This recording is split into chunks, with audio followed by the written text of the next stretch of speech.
ও যুবকেরা জওয়ানেরা, এজন্য মায়ের পাওয়ার বেশি, মায়ের কলিজায় দয়া বেশি। আল্লাহ রাসূলের কাছে সাহাবী বললেন, ইয়া রাসূলুল্লাহ, খিদমত করব কার?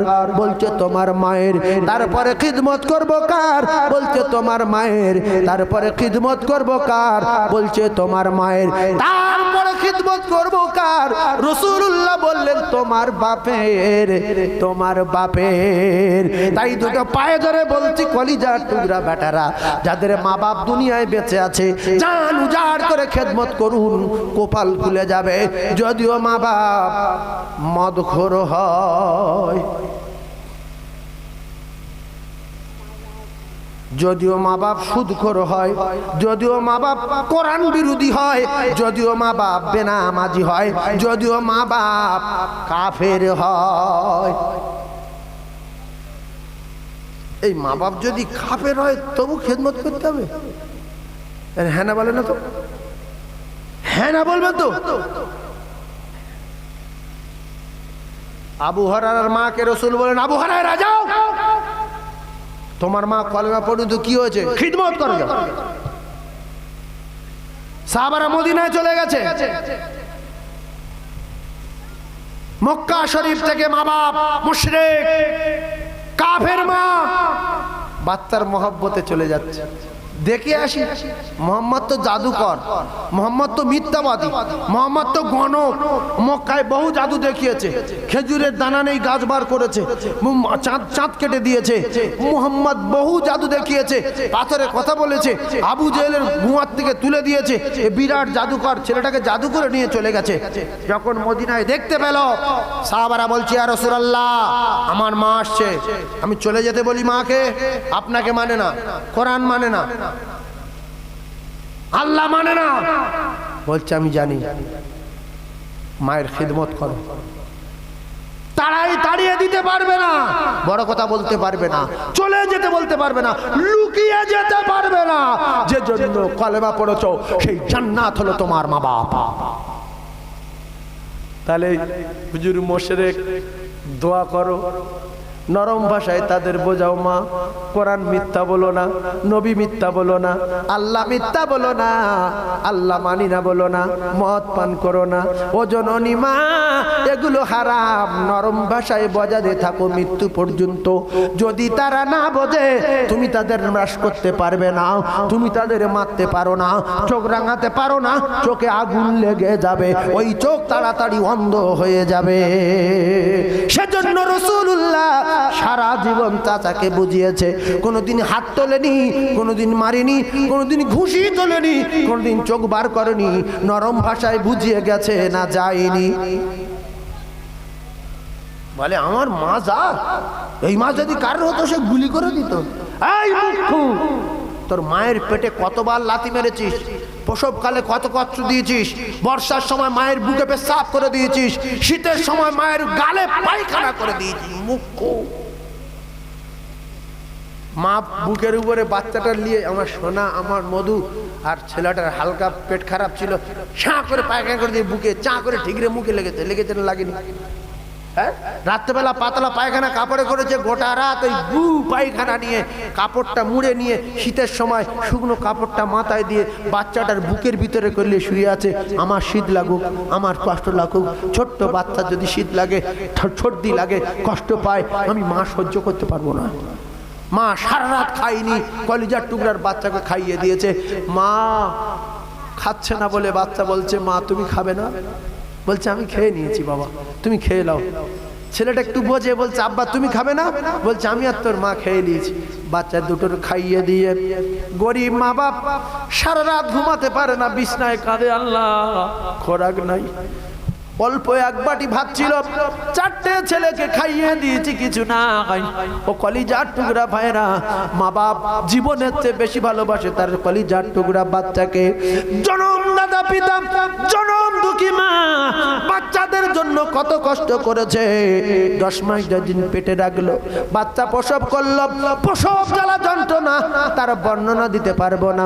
এক সাহাবী বললেন, ইয়া রাসূলুল্লাহ, আমি আমার মাকে নিয়ে কাবা তওয়াফ করেছি, করেছি, আমি আমার মাকে ঘাড়ে করে নিয়ে সাফা মারওয়া সাই করে আরাফার ময়দানে গিয়ে জমরায় পাথর মেরেছি, আমি কি আমার মায়ের হক আদায় করতে পেরেছি?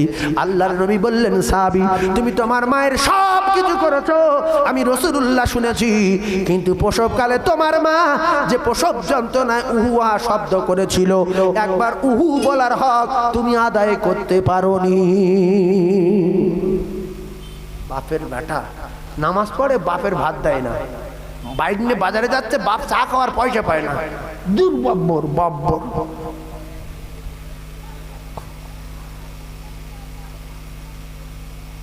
150 টাকা তেল মারছে বাইকে, আর বাপ চার দোকানে বসে কাউ কাউ করছে, এর ভালো বলছে, ওর ভালো বলছে। কাকা সত্যি তুই ভালো, তোর আল্লাহ বড় দিলদাল করেছে, আল্লাহ তোর ভালো করুক, তোর বাচ্চা কাচ্চা কতই না ভালো।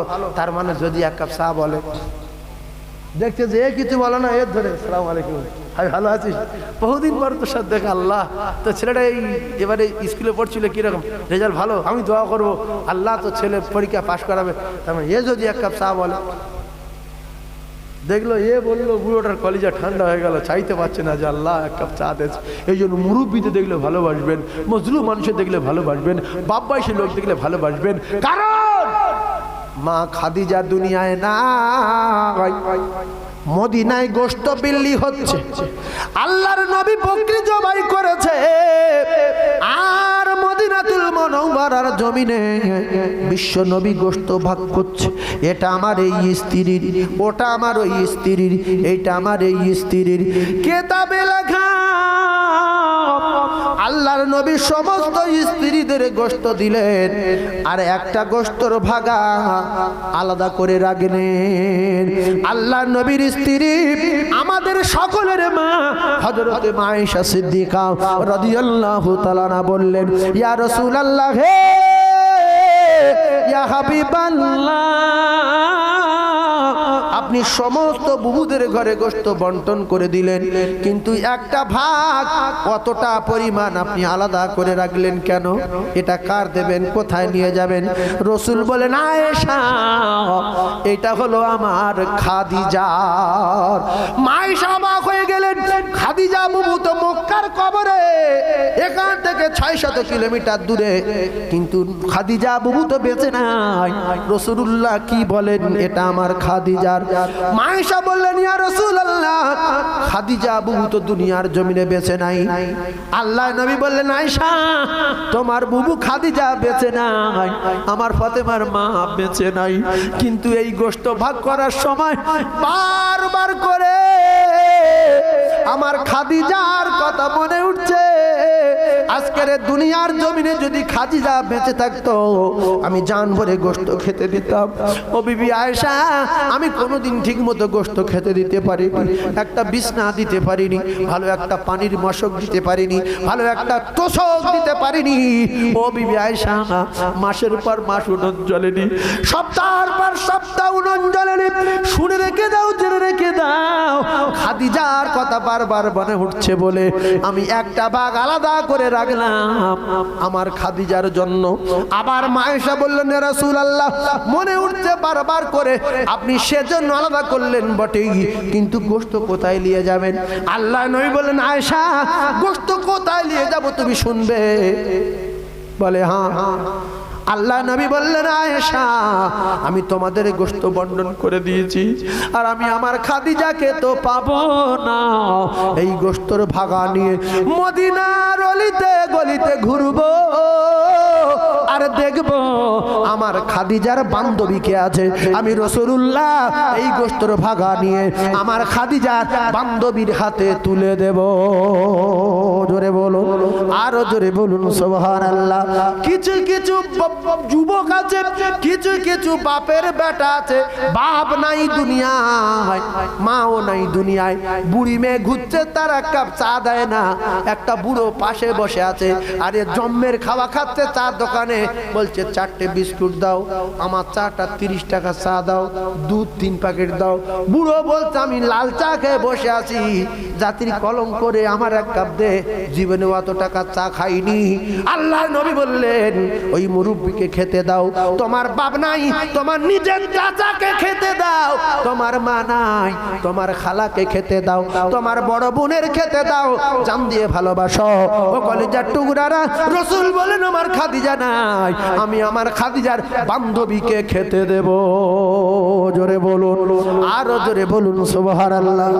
যাদের মা বাপ মারা গেছে, এই বুড়ো পাশে বসে চা খায় বাজারে, হোটেলে বুড়ো যায়, বলছে বাবা সবজি ভাত হবে?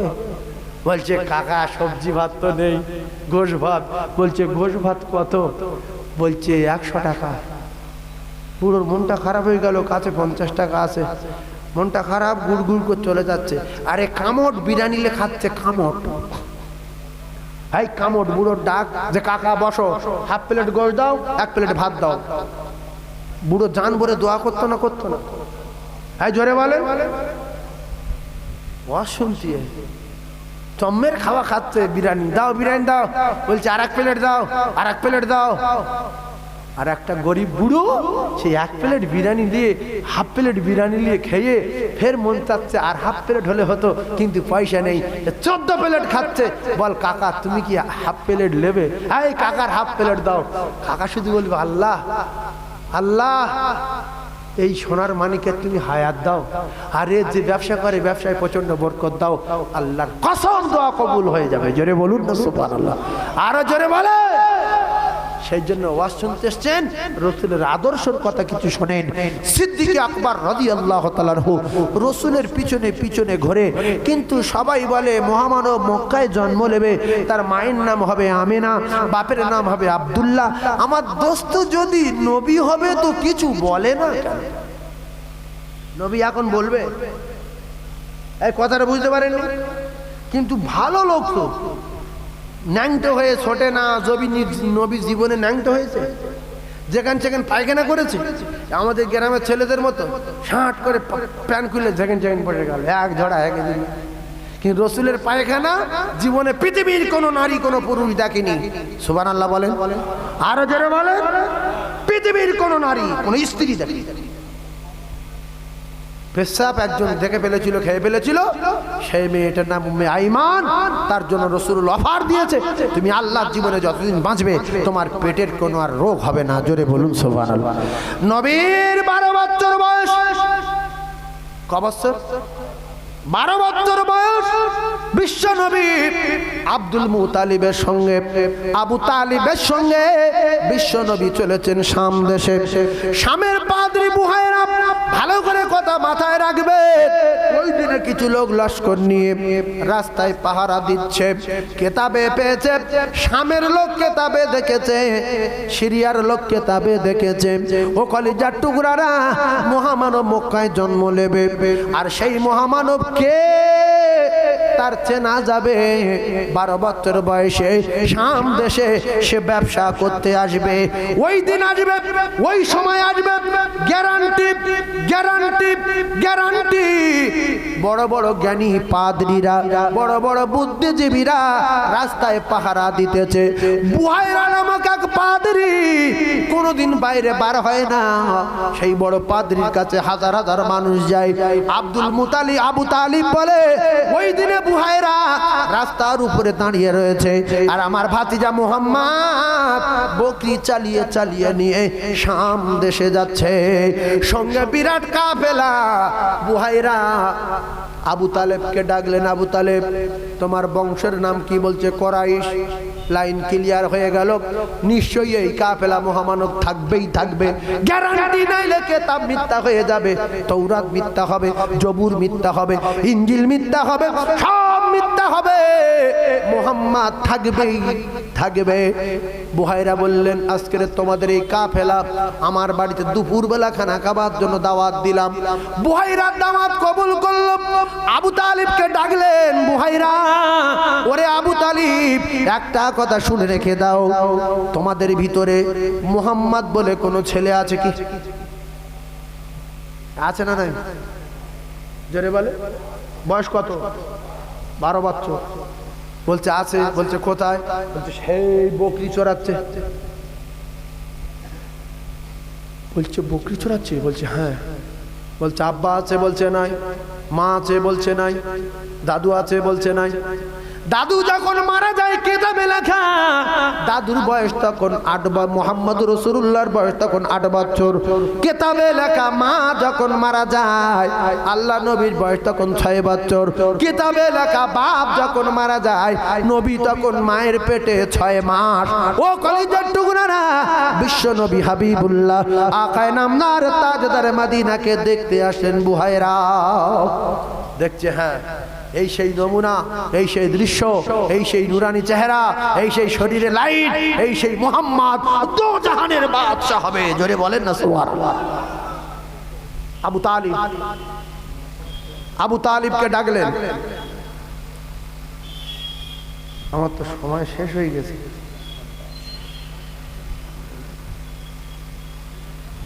ও তাহলে ওই একটু কালেকশন করতে হবে। আমি আমার তেজে ওয়াজ করে যাচ্ছি, সময় শেষ। এই বিশাল গন্ডগোল বাঁধবে রাস্তায়, একটু বলেলেই এই যে 12 বছরে কি গন্ডগোল হবে বলবো। এটা সাংঘাতিক মারামারি বাঁধবে ওখানে। তো বলছে আবু তালিব, একটুখানি বলে দিই আমি। বলছে আবু তালিব এই মোহাম্মদকে এক্ষুনি ফেরত দিতে হবে, মদিনায় পাঠিয়ে দাও, তাড়াতাড়ি মক্কায় পাঠিয়ে দাও, নইলে মার্ডার হয়ে যাবে, মেরে ফেলবে। সেই বড় গাছ যেখান সেখান মারি খাবে। কথা বুঝতে পারেননি তো? বলছে তাড়াতাড়ি করে পাঠিয়ে দাও। বলছে কারণ? বলছে শাম দেশের মানুষের মার্ডার করার জন্য রাস্তায় রেডি হয়ে আছে, হাতে তাদের তরবারি। কারণ আজ করে কিতাবে লেখা মুহাম্মদ এই রাস্তায় শাম দেশে যাবে। আবু তালিব বলছে কি ব্যাপার, আমার ভাইপোর মারবে কেন? তবে আমার দাদু, আমার আব্বা আব্দুল মুতালিব আমার বলেছে যে তোর এই ছোট ভাই ছেলেটার উপরে, মোহাম্মদের উপরে বড় শত্রু হবে, খুব সাবধানে জান দিয়ে আটকে রাখবি। তো কিতাবে লেখা আছে আবু বকর সিদ্দিক রাদিয়াল্লাহু তাআলা ছিলেন। যেহেতু বন্ধু বন্ধু যদি কোনো জায়গায় ছাগল চড়াতে যায় বন্ধুর ডেকে নিয়ে যায়। অনেক নিকটতম বন্ধু আছে, দেখবেন খালার বাড়ি যাচ্ছে, ওর ডাকছে যে চল খালার বাড়ি যাই, এর দোস্ত, ওর কোনো আত্মীয় না, এরকম ঘটনা ঘটে না। আচ্ছা চল আমার শ্বশুর বাড়ি যাই। শ্বশুর ভাবো সবসময় এর নিয়ে আসি কেন আমি দেখি। হ্যাঁ তো শ্বশুর আর কি বলবে, আমার বন্ধু খাওয়ায়। তো আল্লাহ রসুলের বন্ধু আবু বকর সিদ্দিক, নবী যেখান থেকে আবু বকর ডাকে, কই আবু বকর চলে। সিদ্দিক আকবর ছিল আল্লাহ নবী দিন ও দুনিয়ার বাদশার চাচা আবু তালিব। আবু তালিবকে বললেন বুহাইরা, বিখ্যাত পাদ্রী বুহাইরা বলেন আবু তালিব সময় নাই, তাড়াতাড়ি করে মক্কায় পাঠিয়ে দাও। হঠাৎ করে 7 জন লোক খোলা তরবারি নিয়ে, ভালো করে বোঝার চেষ্টা করুন কজন, 5 থেকে 7 জন মানুষ খোলা তরবারি নিয়ে অনেকগুলো লোক দেখতে পেয়ে ঘিরে নিয়েছে। তখন রাসূলুল্লাহ ওখানে আছে, কিন্তু কোনটা মুহাম্মদ চেনে না, প্রমাণ পেলে জবাই হয়ে যাবে। ভালো করে বুঝবেন। ঘিরে নেওয়ার পরে পাদ্রী বলল আবু তালিব দেখো যা বললাম তাই, কিছু লোক এসে গেছে এই পর্যন্ত, ওদিকে যদি আর এক কদম আগাও সঙ্গে সঙ্গে মুহাম্মদ মার্ডার হয়ে যাবে, আর মুহাম্মদ বলতে পারবে না তিনি সত্যবাদী হবে। তানার জিজ্ঞাসা করলে বলবে না আমার নাম মুহাম্মদ না। এই নবী মারির ভাই তো অন্য নাম বলবে? জোরে বলেন। বরং আমরা বলতে পারি, আমাদের টুটি যদি ছুরি ধরে বল আল্লাহ নি, আল্লাহ নি, বল খোদার কসম, খোদার কসম। ফতোয়া শিখে রেখেছে জান বাঁচানো ফরজ, সাহাবারা জানতো না, এই ফতোয়া শিখে রেখেছে আমার সোনার চাঁদ ভাই। তো আবু তালিব এই দৃশ্য দেখে বুহাইরা বলল তোরা কোত্থেকে আসি রে? বলছে আমরা শাম থেকে আসছি। বলছে শোন, কোথায় যাচ্ছিস? বলছে বুহাইরা আজকের এই রাস্তায় মুহামানব আসবে, মক্কায় তার জন্ম হবে কোরাইশ বংশে, কেতাবে লেখা মায়ের নাম আমেনা হবে, বাপের নাম আব্দুল্লাহ, আজকের এই রাস্তায় আসবেই আসবে, আমরা তার মারার জন্য বেরিয়েছি। বলছে শোন আজকের এই রাস্তায় সে আসবে, তবে একটা কথা শুনে রেখে দে, আমি বুহাইরা বলছি তোরা তার মারতে পারবি না। কারণ তৌরাত মানিস? বলছে হ্যাঁ। জবুর মানিস? বলছে হ্যাঁ। কিতাব সত্য? বলছে হ্যাঁ। বলছে সত্য কিতাবে লেখা আছে, তার সঙ্গে মালিকের প্রহরী থাকবে। মালিক তার বড় করে পৃথিবী পাঠিয়েছে, মালিকের তার উপরে লক্ষ্য থাকবে। আর আমার নবীর প্রহরী ছিলেন জিবরাইল আলাইহিস সালাতু ওয়াস সালাম। নবীর প্রহরীকে জিবরাইল থবনা গুঁড়ো হয়ে যাবে একেবারে। নবীর কাছে যদি কেউ আসে ধুলো হবে না, হবে না। তায়েফে, ওহুদে, সব জায়গায় জিবরাইল বলেছে বলেন কুচে দি, বলছে না আমি কোচার জন্য আসিনি। তুমি যদি কাফেরগুলো মেরে দাও তাহলে কলেমা পড়বে কারা? সেই তায়েফের কাফেররা ঈমান এনে এখনো মদিনার মসজিদে কাঁদে না, কাঁদে না। জোরে বলেন। আবু সুফিয়ান ঈমান এনেছে না আনেনি? জোরে বলেন। কি অত্যাচার করেছে রাসূলের উপরে, ঈমান এনেছে। ওমর মাথা কাটতে গিয়ে মাথা দিয়ে দিয়েছে, ঈমান এনেছে। হযরতে আবু সুফিয়ান ঈমান এনেছে। আল্লাহু আকবার। বিশ্ব নবী হাবিবুল্লাহ আকায়ে নামদার তাজদারে মদিনা বাসা সমস্ত মানুষ অবাক। বুহাইরা বলছে যে সেই মুহাম্মাদের তোরা মারতে পারবি না, গ্যারান্টি দেখতে পাবি, মারতে পারবি না। সুতরাং ফিরে যা, কিতাব সত্য, তিনি আসবেন, কিন্তু তোরা মারতে পারবি না। সেই মহামানবের যে প্রহরী মালিক পাঠাবে, সেই প্রহরী তোদের শেষ করে ফেলবে। এরা ভয়েতে কজন বলছে ঠিক আছে তাহলে আমরা রাগাবো না, আপনি তো পাদ্রী, তাহলে আপনার কথা সত্য, আমরা চলে যাচ্ছি। আল্লাহর নবীকে বললেন বুহাইরা, আল্লাহর নবীর চাচাকে বললেন আবু তালিবকে বললেন বুহাইরা, আবু তালিব জলদি করে পাঠিয়ে দাও। কিতাবে লেখা আছে সিদ্দিক আকবর সহ আল্লাহর নবীর দোজানের বাদশাকে আর কয়েকজন লোক দিয়ে বিশ্ব নবীকে মক্কায় পাঠিয়ে দিয়েছিলেন। জোরে বলুন সুবহানাল্লাহ, আর জোরে বলেন না সুবহানাল্লাহ। অনেক লম্বা ঘটনা। আল্লাহ যদি সুযোগ কোনোদিন দেয়, সিদ্দিক আকবর আস্তে আস্তে বড় হয়ে যাবে, রাসূলের কপালে চুমা দেবে। সিদ্দিক আকবর আর একবার চুমা দেবে, তারপরে মা খাদিজাতুল কুবরার এক নাম্বার হযরতে মা ফাতিমাতুজ জোহরা জান্নাতের রানী কেন হবে? ও কলিজার টুকরা ভাই, আমি গুনাহগার সাইফুল্লাহ এই পর্যন্ত আলোচনা রাখছি, কারণ আমি প্রচন্ড অসুস্থর মধ্য দিয়ে আজকের 3 দিন জলসা করছি। আর আমার জোরে বলা অভ্যাস, আস্তে বলতে পারি না, কষ্ট হচ্ছে বটেই, কিন্তু আল্লাহ পাক বলিয়ে নিচ্ছেন। আপনারা সবাই আমার জন্য দোয়া করবেন, আল্লাহ যেন আমার খুব তাড়াতাড়ি সুস্থ করে দেন। সকলে বলুন আমিন। আর একবার বলুন আমিন। অ্যাক্সিডেন্টের কারণ হলো জলসা করে বাড়ি গেছে, আর সকালবেলা একটা টোটো ডেকে বললাম চলো বাজার করতে যাব। কিছু চালের অর্ডার দিলাম, সবজির অর্ডার দিলাম, 2 টিন তেল, 1 বস্তা আলু। টাকা নিয়ে টোটোয় উঠেছি মাদ্রাসার সামনে। টোটোয় উঠে এখান থেকে আর প্যান্ডেলের ওই মাথা, ওখানে হাই রোড, এখান থেকে টোটোলা নিয়ে হাই রোডে যেই উঠে মাথা বার করেছে, আর টোটোর মাথায় মেরেছে অটো। অটো শাঁ করে শুধু ঘুরছে, ঘুরে ঘুরে ছাঁ করে গিয়ে এক জায়গায় পড়লো পিচের রাস্তার উপরে। তারপরে কি হলো না হলো আমি আর জানি না। কানে 19টা সেলাই পড়ে গেল। তারপর আমি বুঝতে পারলাম কান সেলাই হচ্ছে। আমি বলছে আমি তো জলসা করে বাড়ি গেলাম, গাড়ি তো বাড়ি রে, তা কান সেলাই করছে কেন? বলতে হুজুর আপনি তো অ্যাক্সিডেন্ট করেছেন। কোথায়? বলছে টোটোয় যাচ্ছিলেন, কিছু বুঝতে পারিনি। তারপরে পরে মনে হলো যে হ্যাঁ মাদ্রাসার বাজার করতে যাচ্ছিলাম। 11 দিন একটানে শুয়েছিলাম, একটানা শুয়েছিলাম। আমার কলিজার টুকরা ভাই, আপনারা আমার জন্য দোয়া করবেন, আল্লাহ যেন আমার সুস্থ করে দেন। মাদ্রাসায় আপনার এলাকার প্রচুর বাচ্চা আছে, বিভিন্ন জায়গার বাচ্চা আছে, প্রায় 300 বাচ্চা হোস্টেলে খাওয়া দাওয়া করে। এই মিডিয়াগুলো আমার মাদ্রাসার জলসায় যায়। এবছর আবার জলসা হবে পয়লা পৌষ দিনের বেলা, সকাল 8টা থেকে নিয়ে বেলা 2টো। যাও খাওয়া দাওয়া করে বাবা, যে যার বাড়ি চলে যাও। দিনে দিনে সকাল 8টা থেকে নিয়ে বেলা 2টো, পয়লা পৌষ। আপনারা যদি 1-1জন কেউ যাবেন, মাদ্রাসার দেখা হবে, 2টো খাওয়া হবে। আর আমি গুনাহগার সাইফুল্লাহ, আমার বাড়িটাও দেখা হবে, আর বড় মজলিসে দোয়া হবে। প্রত্যেক বছর হুজুর কেবলা গনেরা যোগ না যোগ থাকেন, পীর সাহেব হুজুর কেবলা দোয়া করেন।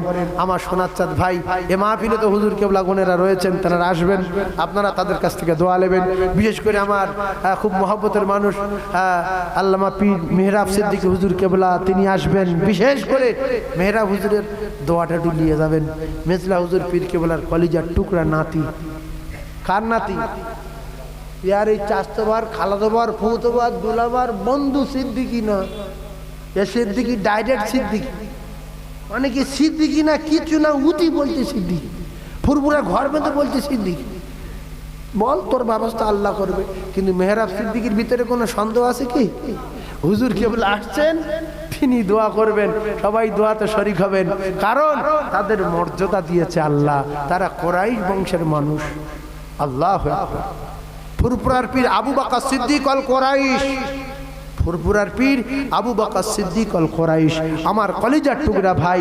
সেই এই মাহফিল প্রত্যেক বছর চলে, প্রত্যেক বছর আপনারা চালান। আমি ছোট্ট করে একটু ওয়াদার কথা বলবো, 20-25 মিনিটের মধ্যে আমি আপনাদের খিদমত থেকে বিদায় নেব। আর একটা জায়গায় বড় জলসা আছে, সেখানে গিয়ে আমার একটু দোয়ার জন্য ডাকছে বারবার করে, হুজুর একটু আসুন দোয়া করবেন। এই জন্য এই জলসাটা 8টা থেকে 10টা সময় নিয়েছি, শুধু জলসা রয়েছে বলে। সেজন্য আমার ভাই, আমি যতটুকু বলেছি, ও ভাইজান উঠবে না। আমি আজকের গজলও বলতে পারিনি, আজান টাজান দেই, মাঝে মাঝে এদিক ওদিক করি, সেগুলো কিচ্ছু করতে পারিনি, বলতে পারিনি। দোয়া করবেন, আল্লাহ সুস্থ করে দিলে আবার পরে এসে জান ভরে ওয়াজ শোনাবো। তো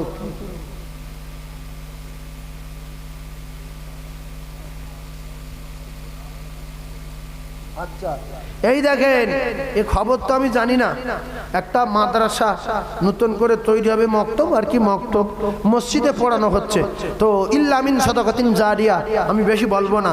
ছেলের চেয়ে কাজ করবে বেশি, মেয়ের চেয়ে কাজ করবে বেশি, আপনার 14 পুরুষের চেয়ে কাজ করবে বেশি। তো কলম কটা আছে এখন দেওয়া হয়নি? আচ্ছা, কটা কলম করবে? 4টে হলে হয়ে যাবে? বাবা, 6টার করেন না, 6টার করেন না, 8টা। হ্যাঁ, বড় করে করতে হবে। এই 8টা কলম আমি কোরআন বলবো কোথায় আর হাদিস বলবো কোথায়? এক কথায় আল্লাহর কোরআন বলছে, মান জাআ বিল হাসানাতি ফালাহু আশরু আমসালিহা।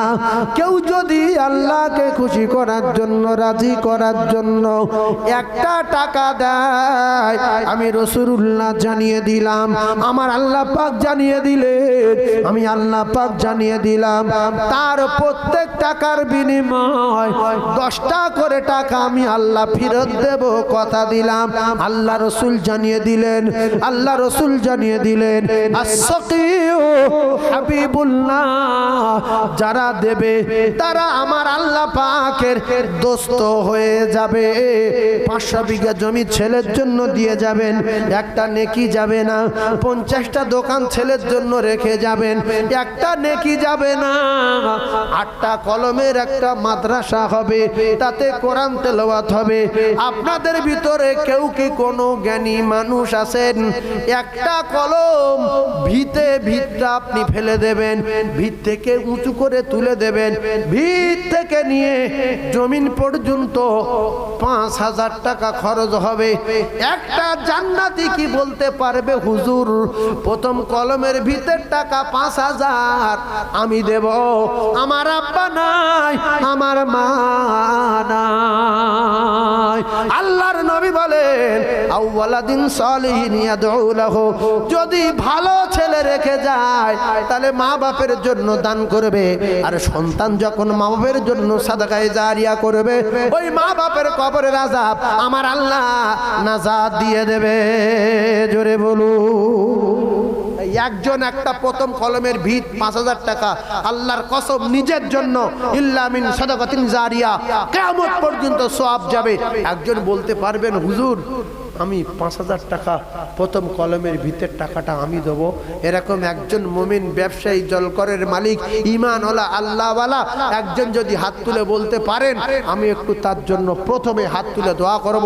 তার মায়ের জন্য বলতে পারেন, তার আব্বার জন্য বলতে পারেন, তার দাদুর জন্য বলতে পারেন, তার ব্যবসার জন্য বলতে পারেন, কিংবা মদিনায় ওই রসুলের রওজা দেখার জন্য বলতে পারেন। 5000 টাকা একজন বলতে পারবেন? বাপ কেউ আছেন সোনার মানিক? আমি একটু হাত তুলে দোয়া করি। 5000 টাকা কোরআনের কারখানার একটা ভিতে 5000 টাকা দেবেন। এরকম একজন মোমেন এর ভিতরে কি আছে যে হুজুর আমি যদি বেঁচে থাকি 5000 টাকা দেব, আপনি আমার জন্য একটু দোয়া করুন, আমি মজলুম, আমি অসুস্থ অবস্থায় হাত তুলে দোয়া করব। প্রথম যে 5000 টাকা বলবে একজন জান্নাতি মানুষ আছেন। আমি ওয়াজ করতে করতে চাঁদার ওয়াজ মোটে করিনি, একজন 5000 টাকা হাত তুলে দেখানো যাবে। কোরআন প্রেমিক কেউ নাই যে আমি আল্লাহর কোরআনকে ভালোবাসি জীবনের চেয়ে বেশি, আমি কোরআনের কারখানার একটা ভিতের জন্য 5000 টাকা দেবো? আছেন একজন মা বাপ হারা সন্তান, আছেন একজন মুরব্বী ব্যবসায়ী, আল্লাহর কোরআনকে বিশ্বাস করুন, নাজাতের ওসিলা হবে, হাসরে প্রহরী হবে, মিজানের পাল্লা ভারী হবে, আরশের তলায় জায়গা পাবে। 30,000 বছর রাস্তা পুলসিরাত এই দানের ওসিলা আল্লাহ পার করে দিয়ে আল্লাহ জান্নাত দিয়ে দেবে। একজন বলতে পারবেন কোন কোরআন প্রেমিক নাই, কোন মুমিন নাই, একজন 5,000 টাকা দেবেন আল্লাহর কোরআনের কারখানা করার জন্য? দেখেন ইউসুফ মোল্লা 5,000, কোথা বাড়ি? ঝোপখালি। ভাইয়ের আব্বা মা আছে? দুজনা কেউ নেই, মা আছে? সবাই হাত তোলেন, আল্লাহুম্মা আমিন। আল্লাহ আমি বড় গুনাহগার, আমার ইউসুফ ভাই নবীর নামে নাম, ইউসুফ নবীর নামে নাম। আল্লাহ গো জনমদাতা পিতা নাই, বেচারা বড় জ্ঞানী মানুষ বুঝতে পেরেছে আমি ইউসুফ মোল্লা কখন মারা যাব জানি না, তবে আমার আব্বা নাই, আমি আমার আব্বা জানের জন্য আল্লাহ পাক 5,000 টাকা দেব, আব্বার কবরে নূর দেবেন, আমার ইউসুফ ভাইয়ের কলিজায় শান্তি দেবেন।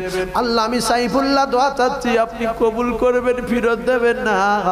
এখানে অনেক মুরব্বী হাত উত্তোলন করেছে, অনেক তরুণ, অনেক যুবক জওয়ানেরা হাত উত্তোলন করেছে। আয় আল্লাহ আমার ইউসুফ ভাইয়ের মৃত্যুর আগে মদিনা দেখাবেন, আল্লাহ রবি রওজা না দেখায়া মওত দেবেন না। আল্লাহ আমার ভাই, আল্লাহ মৃত্যুর আগে রাসূলুল্লাহ রওজা জিয়ারত করে। আয় আল্লাহ বিশ্ব নবীর চাঁদ মুখ দেখাবেন, আল্লাহ একটা বার নবীর চাঁদ মুখ না দেখায়া মওত দেবেন না।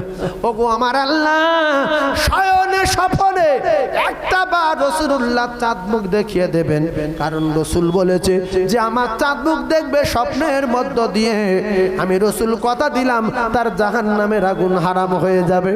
আয় আল্লাহ আপনার পাগল ইউসুফ নবী প্রেমিক বলে, নবীর পাগল বলে, আয় আল্লাহ নবীর ঘর করার জন্য 5,000 টাকা দেবে, আল্লাহ কবুল করে নিন, কবুল করে নিন, কবুল করে নিন। আমিন আমিন আমিন।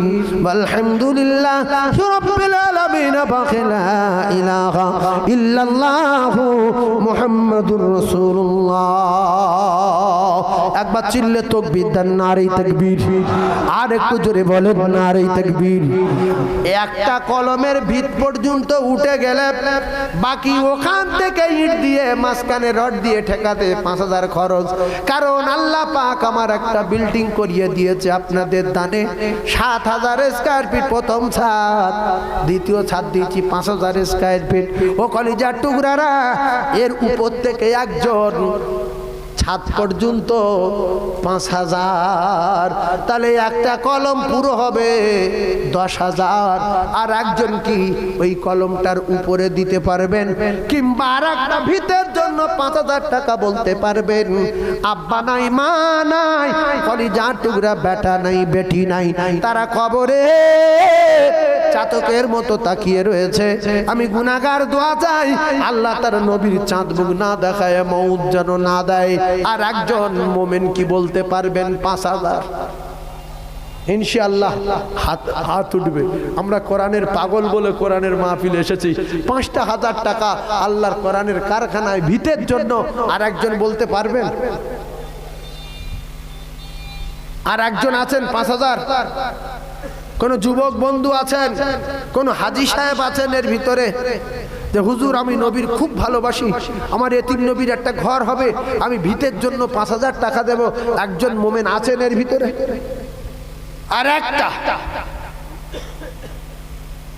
আর একটা জান্নাতি সৈনিক, আব্বা নাই কিংবা মা নাই, যে আব্বা মায়ের কথা শুনছিলেন কলিজাটা ভরে যাচ্ছিল, সে আব্বা হারা কোনো সন্তান, মা হারা কোনো সন্তান যদি একজন থেকে থাকেন 5,000 টাকা। আর একজন বলতে পারবেন বাপ?